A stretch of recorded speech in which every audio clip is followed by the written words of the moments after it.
Nothing improves a shitty day like Daredevil. No, I'm not considering that a spoiler, because anyone who's gone on social media in the last 48 hours or has a lick of common sense knows that Daredevil in this episode. And it'd kind of be hard for me to do a non-spoiler review without mentioning that he's in this episode. So this is it, the long-awaited Daredevil episode. And it slaps. Really hard. So before we get into specifics, meaning Daredevil, I do want to say, yes, it is my favorite episode of the season. And unless the finale somehow blows my mind, this will remain my favorite episode of the season. I was really happy with about 95% of the choices that they made with this episode. Now, do I love this episode mainly because Daredevil's in it? Yeah, but I don't care. Because I can like an episode for whatever the hell I want to like it for. Now, yeah, other positives, but come on, it's friggin' Daredevil. He is great. Charlie Cox is great. He owns this role.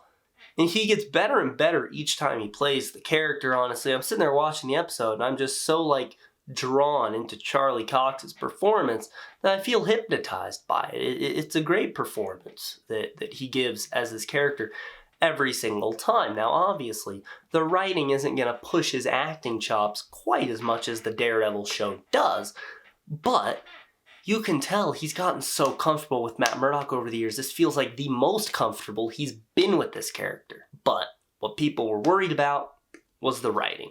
A lot of people said they were going to ruin him, that they're going to Disney-fy him, they're going to MCU-ify him, and the Daredevil we know and love is going to be completely gone and replaced with someone else.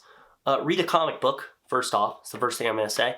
And second, no. He is written immaculately. He's written perfectly. He feels like he's been taken out of his show, just with a few more years of experience. Yes, he makes jokes. People seem to forget that he made jokes in his own show. Some very funny ones. His dry humor's on full display here. He does have a quip that was in the clip they released. He makes a quip.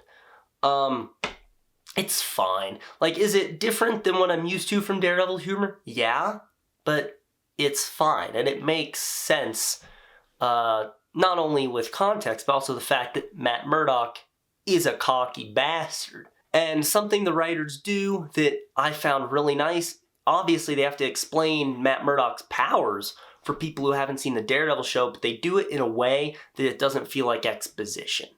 He naturally does it. There's a scene where he's counting heartbeats, and She-Hulk asks how he can do it, and he says he's got a sort of echolocation thing, yada yada. Just watch the episode if you haven't. There's numerous times where his powers are on display, and they do a great job of showing how it works instead of him just sitting down and telling you. And his dynamic with Jennifer Walters is perfect. They share the screen for a lot of this episode. The character chemistry and the actor chemistry, great. I hope to see more of them together. Scratch that.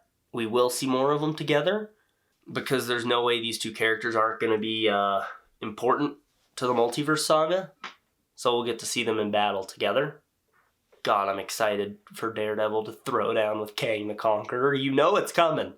And the beauty of pairing She-Hulk up with Daredevil is it puts her in the presence of a seasoned hero, and not one who knows exactly her experiences, because obviously the two of them are going through two completely different things, but it's the same circumstance that he's a superhero who's juggling the other life and has found the meaning in both.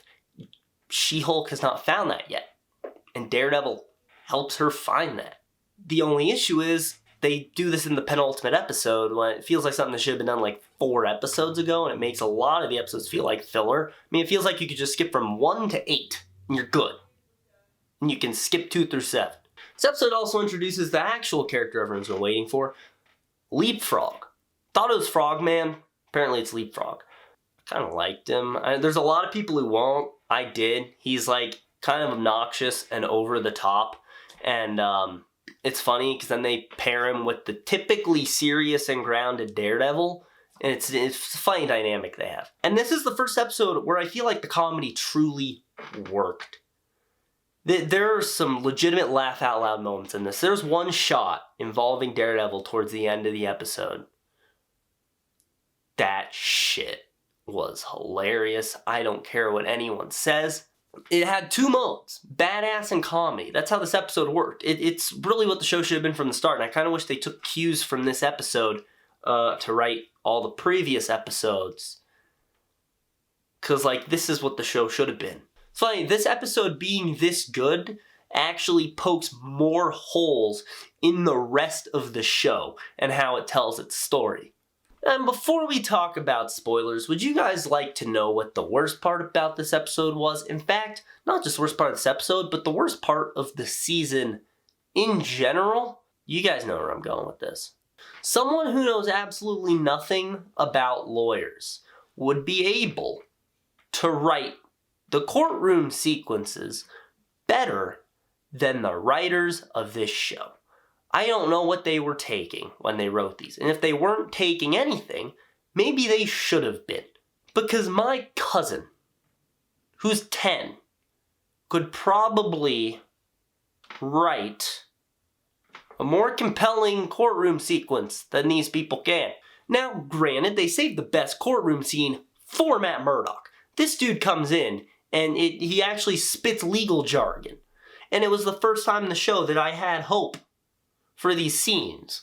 But then Jennifer Walters starts talking, and everything that they had put in this courtroom scene comes crumbling down like a Jenga tower, as Jennifer Walters proceeds to be, entirely because of writing, by the way, not because it's in character, but entirely because the writing in the show failed her, proceeds to be the worst lawyer I have ever seen in my life.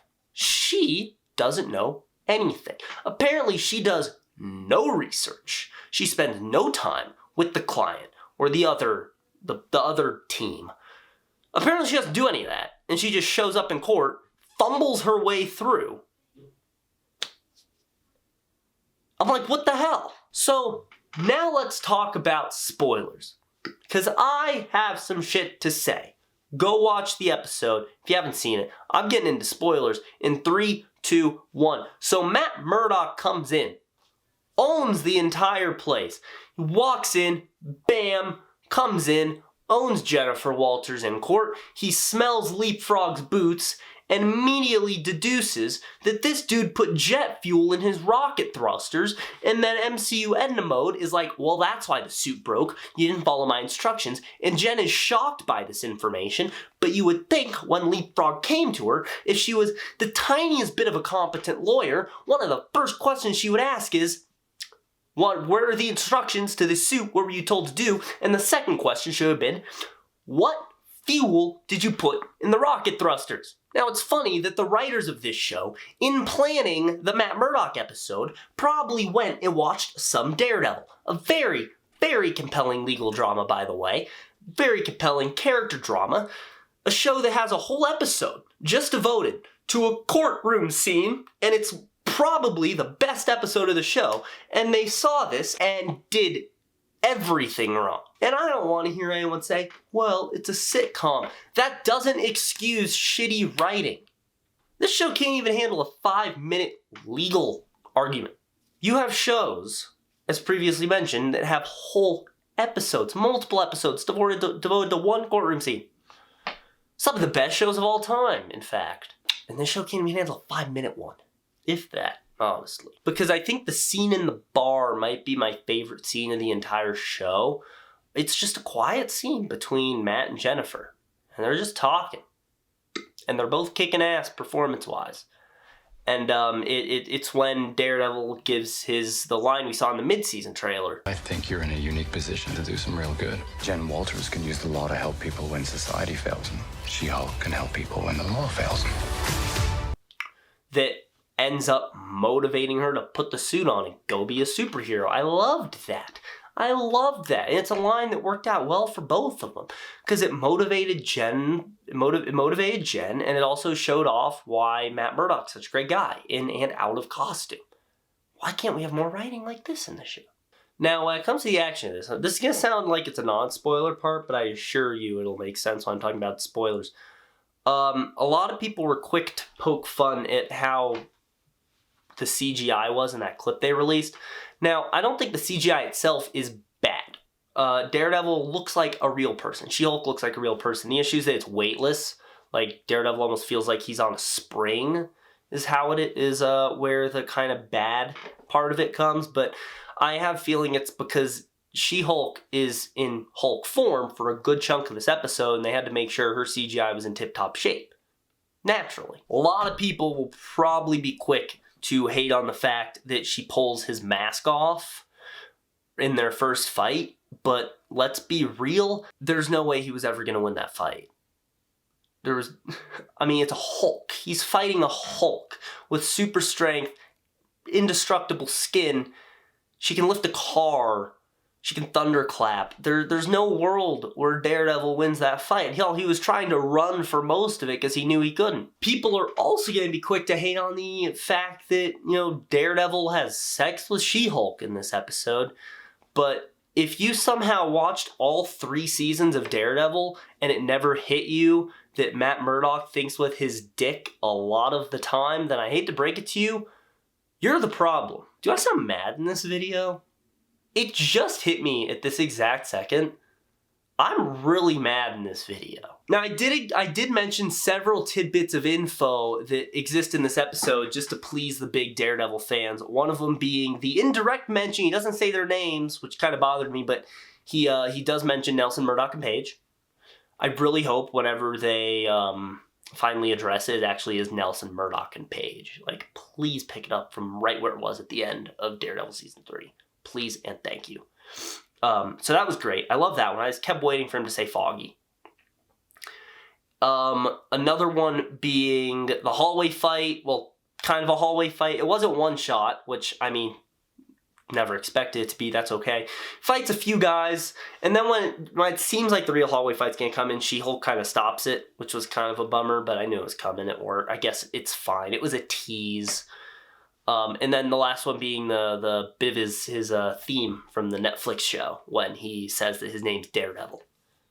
I had to rewind that a couple times. That made me really happy. Now, I adored the ending of this episode. Not the gala. The gala was fine. Didn't expect anything from that. It's when everything went wrong, when Hulk King hacked in, where I started to really like it. It's a great payoff to what Banner said in the first episode of how once they see you as a monster, that's all they'll ever see you as. And in the last 3 minutes of the episode, it takes She-Hulk, someone people love and adore. She has to come to work as She-Hulk. They announce her as She-Hulk. People love She-Hulk. And it turns her into the monster. She embraces that rage, and she's roaring. She's causing property damage. It looks like she's about to squeeze a guy in half when they finally point guns on her and everyone's running away. And her fourth wall break, it's not funny anymore. It's haunting. As she looks into the camera and it hits her right then, she became a monster. That whole scene, I had chills. That was such a well done scene. I really hope they don't rush the finale. I hope they don't limit the finale being 32 minutes. I really want to see the full ramifications of this. Give me a long finale, please, and thank you.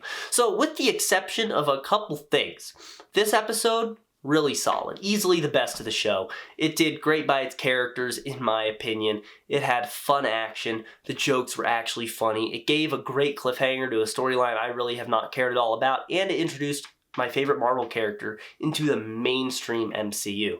What's not to like? Well, there you guys go. That's my review of She-Hulk Episode 8. Let me know your thoughts on the episode as well as my review down in the comments below. Also leave a like on this video, subscribe, click on the bell icon to receive all notifications from the episode HQ. This can be it. Have a great day, guys.